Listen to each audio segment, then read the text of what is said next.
Y aquí llega En Contexto, la sección en la que damos perspectiva a una de las noticias más importantes del día. Para hablar del tema de hoy me acompaña mi compañera Elmaría Angulo. Un saludo para ti. Gracias por recibirme, Ángela. Como siempre es un gusto, y este lunes se lleva a cabo una sesión del Consejo de Seguridad de la ONU que además fue convocada por Irán de urgencia para revisar la situación de seguridad que se vive en Medio Oriente una vez más, después de que Israel hiciera su represalia contra la República Islámica con el lanzamiento de cohetes. ¿Qué implicaciones tiene el desarrollo de esta jornada? Bueno, Ángela, para empezar a poner en contexto este tema, los datos claves que debemos saber para comprender esas implicaciones sobre las cuales me preguntas del Consejo de Seguridad de la ONU que se cumple este lunes son, primero, que el objetivo que persigue este órgano de Naciones Unidas, como podemos verlo en esta gráfica, es mantener la paz y la seguridad internacional. El segundo es que la meta que intentan cumplir mediante el desarrollo de investigaciones sobre las situaciones que puedan generar fricciones es alcanzar ese tipo de equilibrio de seguridad y paz para evitar situaciones que pongan en riesgo la seguridad global. El tercero es que tras las labores de indagación de los casos de conflicto, está este organismo en la capacidad de dar recomendaciones sobre el arreglo de los enfrentamientos. El cuarto, Ángela, es que debemos saber y tener en cuenta que tiene la competencia de imponer embargos y sanciones económicas. Y el quinto es que cuenta con 15 países miembros y que cada uno de ellos cuenta con la capacidad del voto. Justamente mencionas que este consejo cuenta con un listado de países miembros. ¿Cuáles son y cómo funciona esta instancia?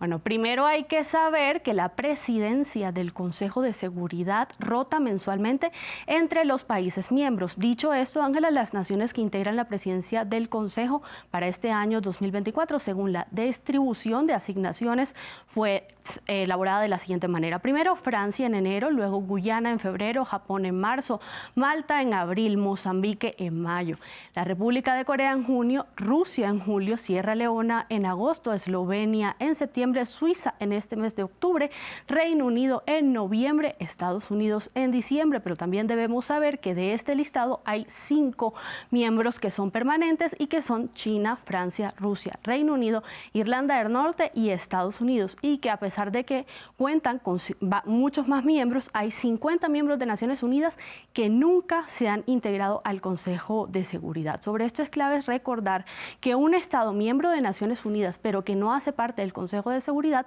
puede participar en sesiones como las de hoy, pero no cuenta con derecho al voto. Muy bien, estas revisiones de casos y las votaciones que se llevan a cabo en el Consejo de Seguridad se dan de acuerdo a la Carta de las Naciones Unidas. ¿Qué es lo que estipula este documento? Justamente la Carta de Naciones Unidas cuenta con un artículo específico que se refiere al Consejo de Seguridad. Se trata del artículo 25 del capítulo 5, que precisa que los miembros de Naciones Unidas convienen aceptar y cumplir las decisiones del Consejo. Un punto importante en la manera en la que funciona el Consejo es que al término de las revisiones hechas por los miembros se produce una resolución oficial. En este caso vemos que la sesión de hoy se cumple a petición no solo de Irán, sino también de varias naciones para revisar las tensiones y la escalada del conflicto en Medio Oriente. Pues este año el Consejo de Seguridad ya ha abordado este tema varias veces, de hecho han sido 5.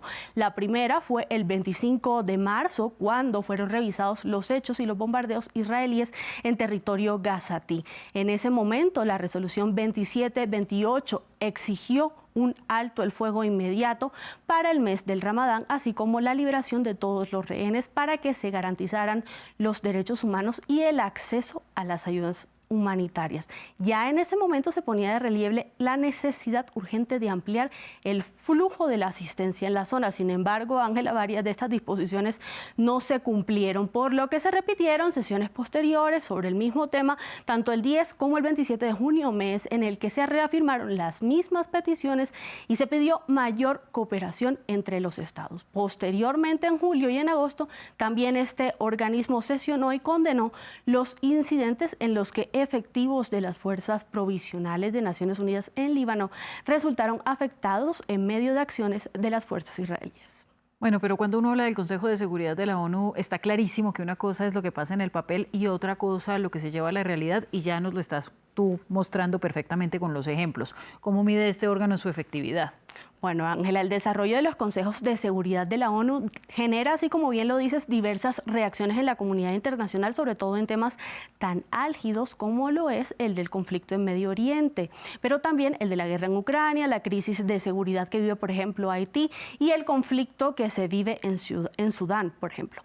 Estas diversas aristas han sido analizadas por expertos que cuestionan las resoluciones emitidas tras el desarrollo de estos encuentros, ya que no se traducen en efectos inmediatos, como por ejemplo el cese al fuego inmediato, y lo ven más un poco como solo gestos diplomáticos al respecto. De hecho, en un documento oficial, el Consejo de Seguridad aborda las funciones del comité a través de un fragmento referente a las sanciones y destaca que para este organismo la adopción de las sanciones dadas a las partes del conflicto y que son evaluadas de distintas maneras van desde los embargos de armas hasta las prohibiciones de viajes e incluso la restricción de acceso a elementos básicos, pero destacan, abro comillas, que las sanciones no funcionan, sino que tienen éxito o fracasan en el vacío, que las medidas, de acuerdo a cómo se establecen las medidas y que esto depende, el restablecimiento en casos de conflicto de la paz depende del manejo de una estrategia que se ha llevado de una manera integral, con lo cual un poco se desligan de la responsabilidad inmediata de generar cambios en los terrenos. Y así llevamos ya un año de la guerra en Gaza, más de 43.000 personas fallecidas en los territorios palestinos y rehenes que aún no regresan a casa, aún en la franja de Gaza. ¿Cuántos esquemas sancionatorios se encuentran actualmente en vigor y qué es lo que implican? Bueno, pues según los datos oficiales, actualmente se encuentran en vigor 14 regímenes sancionatorios que centran su foco en el respaldo a la solución de conflictos en Medio Oriente, así como también han recibido una estela de críticas que se tejen alrededor de la desconfianza frente a la organización y su gestión por parte de diversas organizaciones defensoras de derechos humanos al ver, como decía anteriormente, que el cese al fuego no se ha alcanzado pese a los múltiples llamados de la comunidad internacional y de este organismo a que se apliquen estos regímenes sancionatorios. Sin embargo, es de destacar que actualmente se encuentran en marcha 14 de estos regímenes sancionatorios y que los procesos en curso también abordan temas como la no proliferación nuclear y la lucha contra el terrorismo. ¿Y entonces cuál es la expectativa de Irán frente a esta reunión? En este caso específico, la solicitud presentada por las autoridades de Irán en cabeza del ministro de Asuntos Exteriores de esa nación, Abbas Araghchi, apunta a que la petición es la condena por parte del Consejo de Seguridad de los ataques israelíes que se dieron en su territorio registrados el pasado sábado, así como poner sobre la mesa la afirmación de que estos ataques fueron perpetrados con la presunta complicidad de Estados Unidos. Recordemos que estos ataques provocaron la muerte de 4 soldados y varios radares de seguridad resultaron averiados como parte del desarrollo de estos ataques. En referencia a lo indicado por Irán, altos funcionarios estadounidenses han negado la relación de su país con estos ataques. Bueno, y ahora en la práctica lo que estamos haciendo es esperar a ver si Irán nuevamente va a replicar. Muchas gracias por toda esta explicación y bueno, es el momento de nuestra crónica del día.